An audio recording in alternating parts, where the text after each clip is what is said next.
स्वागत है। चलिए हम हमारी क्लास के बारे में डिस्कस कर लेते हैं। हमने मैथ की कुछ क्लासेस कर रखी है। उसके बाद आज हमारी जो ये क्लास होगी ये हमारी होगी प्रॉफिट एंड लॉस से बनने वाले क्वेश्चंस की, जिसमें हमने पहले की जो क्लासेस ली थी उसमें भी हमने प्रॉफिट और लॉस पे क्वेश्चंस करा रखे थे, जिसमें हमने पढ़ा था प्रतिशत लाभ और प्रतिशत हानि। आज जो हमारा टॉपिक होगा वो भी इसी से रिलेटेड होगा, क्योंकि हम पढ़ ही रहे हैं हमारा टॉपिक लाभ और हानि का। तो लाभ और हानि में बनने वाले जितने भी क्वेश्चंस है वो RRB group D NTPC exam से रिलेटेड हम सारे क्वेश्चंस हमारे एग्जाम बेसिकली करवाएंगे। आप हमारे साथ जुड़े रहिएगा। चलिए हम हमारी क्लास को स्टार्ट करते हैं। ज्यादा बातें ना करते हुए हमारा टॉपिक डालिएगा आप, इसमें होगा प्रॉफिट एंड लॉस। आपकी हेडिंग होगी profit and loss. Profit and loss क्या होता है? ये होता है हमारा लाभ व हानि। लाभ व हानि से रिलेटेड हमने इसमें पढ़ा था प्रतिशत लाभ। आपने पिछली क्लास में पढ़ा था जिसमें हमारा फॉर्मूला था परसेंटेज लाभ। क्या था प्रतिशत लाभ? क्या फॉर्मूला क्या था? लाभ था अपॉन था क्रय मूल्य था, क्रय मूल्य मल्टीप्लाई 100। इससे रिलेटेड 100%, ये हमारा एक फॉर्मूला था। ये इस फॉर्मूले के रिलेटेड हमने ये क्वेश्चंस करा रखा था। जैसे कि अगर आपने परसेंटेज में इसमें लाभ निकालना है तो आपको पता है कि सीपी माइनस एसपी या एसपी माइनस सीपी जो भी आता है वो हमारा क्या होता है? क्रय मूल्य माइनस विक्रय मूल्य या विक्रय मूल्य माइनस क्रय मूल्य। अगर हानि होती है तो वहां पर होता है हमारा विक्रय मूल्य माइनस क्रय मूल्य, और अगर हम प्रॉफिट होता है या लाभ होता है तो वहां पर होता है हमारा क्रय मूल्य माइनस विक्रय मूल्य। यही चीजें हमने पिछली क्लास में पढ़ रखी थी और आज की जो क्लास होगी उसमें भी हम यही चीजें पढ़ेंगे। तो आप चलिएगा प्रतिशत लाभ निकालने के लिए अगर आपको डायरेक्टली इस फॉर्मूले में नहीं रखना है तो आप इस तरीके से क्वेश्चंस कर सकते हैं। जैसे कि आपने लिखा कि आप लिखिएगा, पहले हम हानि के बारे में भी यहाँ पर लिख देते हैं। तो ये हानि होगा, हानि का फॉर्मूला होगा तो यहाँ हानि अपॉन क्रय मूल्य मल्टीप्लाई 100%। इसमें भी यही चीजें होंगी, या फिर यहाँ पर लागत हो जाता है। आप इस तरीके से लिखिएगा इस क्वेश्चन को। क्रय मूल्य होगा यहाँ पर और ये हमारा हानि निकाला जाएगा इस तरीके से, और लाभ का भी हमारा यही फॉर्मूला होगा। और इससे पहले जो हुआ था इसमें हमारा होता है क्रय मूल्य माइनस लाभ। जब निकालना होता है तो आपका हो जाएगा, यहाँ पर आप लिखिएगा लाभ बराबर क्रय मूल्य माइनस विक्रय मूल्य। ये चीज हमने करा रखी है। इससे बनने वाले हमने कुछ क्वेश्चंस भी करा रखे हैं। आज की जो हमारी क्लास होगी इसी से रिलेटेड क्लास होगी। आप इसी टॉपिक को लिखते हुए चलिएगा। चलिए हम इसको मिटा देते हैं। आप इसको लिख लिए होंगे, आप इसको लिख लीजिए, फिर हम इसको मिटा कर आगे लिखते हैं। चलिए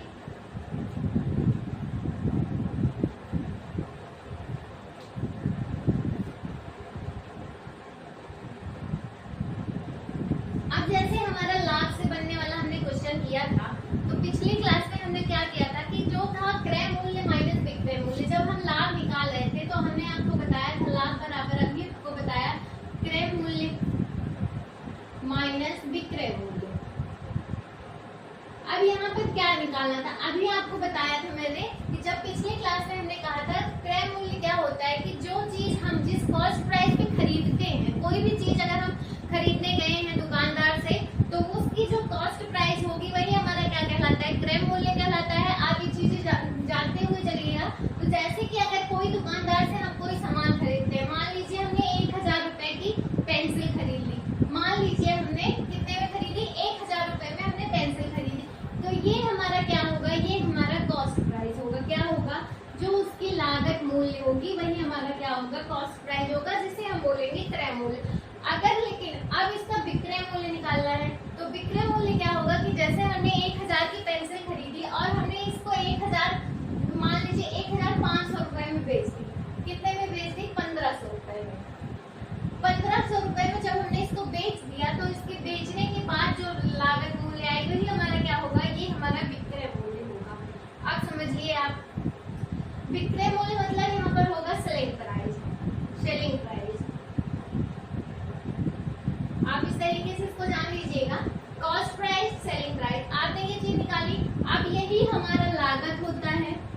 यही हमारा विक्रय मूल्य होता है। अब दोनों से हमें निकालना क्या है, हमें प्रॉफिट निकालना है।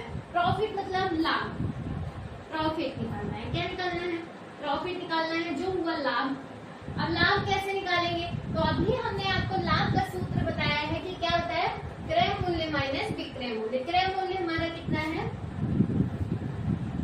वो हमारा, आप इसको इधर लिख लीजिएगा, जैसे विक्रय मूल्य माइनस क्रय मूल्य हो जाएगा। यहाँ पर आप उल्टा लिख दिए हैं, इसको आप सही कर लीजिएगा, विक्रय मूल्य माइनस क्रय मूल्य। आप ये चीजें समझिए, विक्रय मूल्य क्या है, यहाँ पे हमने इसे बेचा कितने में है, 1500 में, तो यहाँ पर हमारा कितना हो गया, 1500। और हमने इसको खरीदा कितने में है, तो खरीदा हमने 1000 रुपए में, कितने में, 1000 रुपए में। तो यहाँ हमारा 1500 में से आप 1000 घटा देंगे, तो यहाँ पर जो प्रॉफिट आएगा वो कितना आएगा, 500 रुपए। कितना आएगा, 500 रुपए। अगर 1500 में से आप 1000 घटाएंगे तो आपको प्रॉफिट कितना मिल रहा है, 500 रुपए का हमें क्या हुआ, प्रॉफिट हो गया। अब आपने प्रॉफिट तो निकाल लिया, अगर इसी से बनता है हमारा लॉस निकालना। अब यहाँ पर आप समझिएगा, जैसे लॉस निकालना है, लॉस मतलब हानि निकालना है, तो हानि में क्या करेंगे, क्रय मूल्य माइनस विक्रय मूल्य कर देंगे। क्या कर देंगे, क्रय मूल्य माइनस विक्रय मूल्य। अभी हमने आपको बताया कि क्रय मूल्य क्या होता है, विक्रय मूल्य क्या होता है। क्रय मूल्य वो होता है कि जिससे में हम सामान खरीदते हैं, जितनी उसकी प्राइस होती है वही हमारा क्रय मूल्य कहलाता है, और जितना हम उसको एक्स्ट्रा पैसे में बेचते हैं वो हमारा विक्रय मूल्य कहलाता है। कभी कभी इसमें हमें जब हानि होती है तो वो जो होता है वो हमारा विक्रय मूल्य, कम पैसों में बेचा जाएगा तो वो हमारा हानि हो जाएगा। तो आप समझिएगा, जैसे यहाँ का क्रय मूल्य तो हमें पता है कि पेंसिल का दाम हमने 1000 रुपए में लिया। अब यहाँ पे हमें हानि हो रही है, तो आप समझिए 1000 का यहाँ पर हमने क्या किया कि ये हमारा 700 रुपए में, मान लीजिए 700 रुपए में इसको हम बेच रहे हैं। क्यों, क्योंकि इसमें हानि हो रही है। तो आप समझिए 1000 माइनस 700 करेंगे तो यहाँ पर कितना आएगा, 300 रुपए की हमें क्या होगी, हानि होगी। आप समझ रहे हैं इस चीज को। अगर हमारी चीजें, आप समझिए, अगर कोई चीज हमारी ज्यादा पैसे में बिकेगी तो वो हमारा लाभ होगा, और अगर हम उसको कॉस्ट प्राइस से कम पैसों में बेचते हैं तो वहां पर हमें क्या होगी, हानि होगी। आपने ये चीजें पढ़ ली। अब इसके आगे जो हमारा टॉपिक था, आपने क्रय मूल्य और विक्रय मूल्य, ये हमारा लॉस का फॉर्मूला, ये हमारा प्रॉफिट का फॉर्मूला, ये चीज हमने कराई। प्रतिशत लाभ कराया और प्रतिशत हानि कराई। अगर इन चीजों को आप डायरेक्ट निकालते हैं तो चलिए इससे रिलेटेड भी हम एक फॉर्मूला आपको बता देते हैं।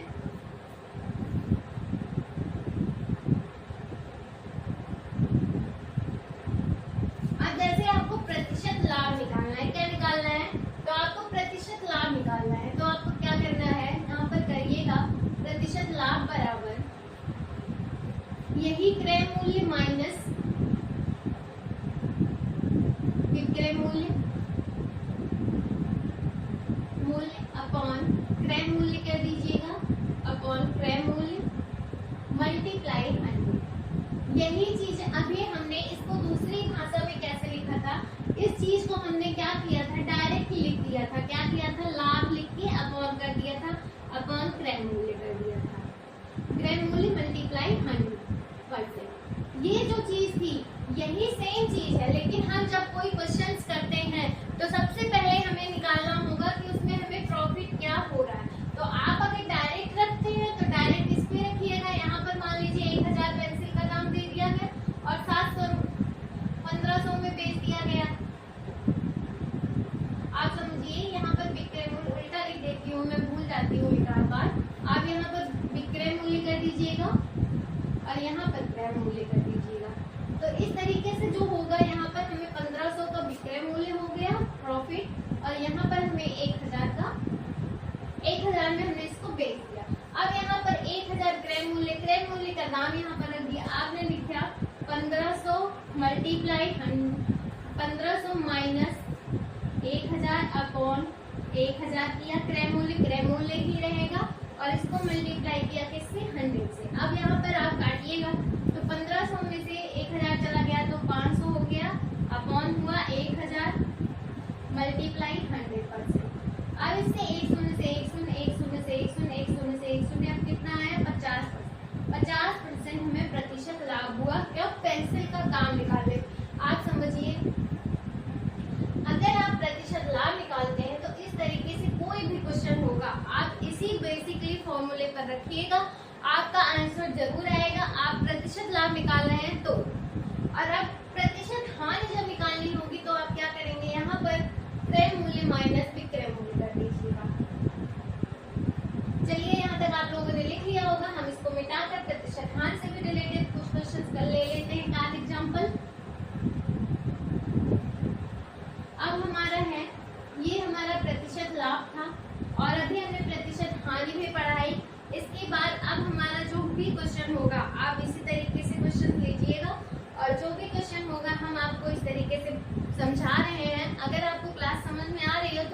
लाइक जरूर कीजिएगा। चलिए हम हमारा दूसरा लेते हैं। जैसे एक विक्रेता है, मानिए आपका क्वेश्चन है एक फल विक्रेता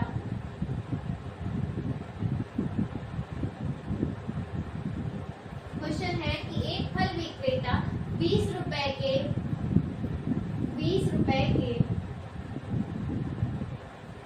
10 सेब खरीदता है। 10 सेब खरीदता है।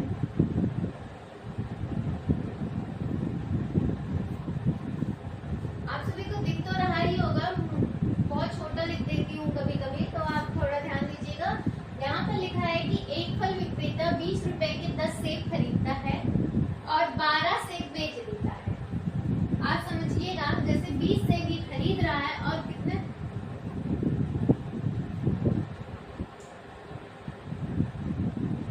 और यहाँ पर कह रहा है कि 20 रुपए में 12 सेब बेच देता है। 20 रुपए में 12 सेब बेचता है। क्वेश्चन कह रहा है कि एक फल विक्रेता 20 रुपए में 10 सेब खरीदता है तथा 20 रुपए में 12 सेब बेच देता है। तो बताइए कि उसे कितने परसेंट की हानि होगी। तो उसे कितने परसेंट की कितने प्रतिशत हानि होगी। प्रतिशत हानि होगी। अब इसके लिए अब हानि निकालनी है। आप बताइए इसमें क्या लगाएंगे। हमारा फॉर्मूला होगा इसमें, इसके लिए फिर हम क्या करेंगे, एक फॉर्मूला है जिसमें आप अभी हमने आपको प्रॉफिट निकालना सिखाया था, प्रतिशत लाभ निकालना सिखाया था, फिर प्रतिशत हानि भी निकालना सिखाया था। तो आप क्या करेंगे, प्रतिशत हानि निकालनी है आपको। तो आप समझिए 20 रुपए में 10 से और 20 रुपए में 12 से। तो यहाँ क्या करना है कि आपको करना है कि इसमें क्वेश्चन पे रख लेना है, क्या करना है, विक्रय मूल्य से क्रय मूल्य को, मतलब विक्रय की वस्तु जो होगी और क्रय वस्तु जो होगी उसको माइनस कर देना है। क्या करना है, माइनस विक्रय वस्तु माइनस क्रय वस्तु। यहाँ पर वस्तु हो गया है या फिर आप कुछ भी ले लीजिएगा। तो यहाँ पर होगा विक्रय वस्तु कितनी है, वो है हमारी 12 से बेच रहा है, तो वो हमारा कितना होगा, वो हमारा विक्रय मूल्य में आता है। तो वो हमारा कितना है 12, और क्रय मूल्य कितना खरीदता है, खरीद कितना रहा है, 10 खरीद रहा है। तो आप 12 माइनस 10 करेंगे तो कितना हो जाएगा, यहाँ पर 2 आ गया। आपने देखा विक्रय मूल्य में से क्रय, मतलब यहाँ पर वस्तु है, मूल्य नहीं है। तो आप समझिएगा कि एक जो चीज हमने खरीदी उसमें से हमने क्या किया, जो क्रय मतलब जो हमने खरीदा था उसको हमने क्या किया, घटा दिया। आपने क्या किया, 12 में से 10 घटाया, यहाँ पर 2 आ गया। अब हमने हानि का फॉर्मूला पढ़ा है। हानि बराबर, अभी हमने आपको प्रतिशत हानि बराबर बताया था, हानि अपॉन क्रय मूल्य मल्टीप्लाई 100%। यही फॉर्मूला मैंने आपको बताया था। अब हानि में क्या किया, आपने विक्रय मूल्य और क्रय मूल्य तो घटा दिया। तो आपने क्या किया, यहाँ पर 2 कर दिया, 2 अपन क्रय कितना खरीदा, कितना है उसने 10 सेब खरीदे हैं, तो यहाँ पर 10 हो गया, मल्टीप्लाई किया आपने 100 से। तो एक शून्य से एक शून्य कट गया, 10 दूना 20। कितना हुआ, 20% की हानि हुई। कितने की हानि हुई, उसे 20% की हानि हुई। ये आपका फॉर्मूला, एक सेकेंड रुकिएगा।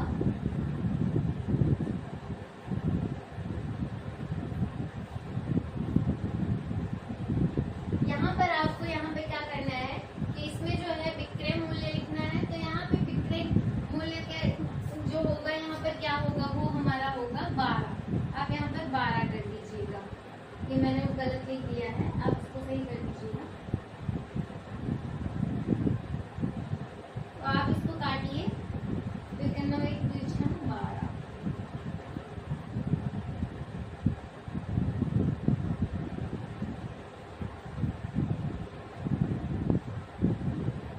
इसको काट दीजिएगा, जो आएगा वो हमारा क्या आ जाएगा, 16/2/3% की हानि होगी। कितनी होगी, 16/2% की हानि होगी। आप इस तरीके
क्वेश्चंस होंगे, जो क्वेश्चन होंगे जो हमारे एग्जाम में आए हुए क्वेश्चन होंगे, जिसमें आरआरबी, ग्रुप डी, एनटीपीसी या किसी भी कॉम्पिटिटिव एग्जाम में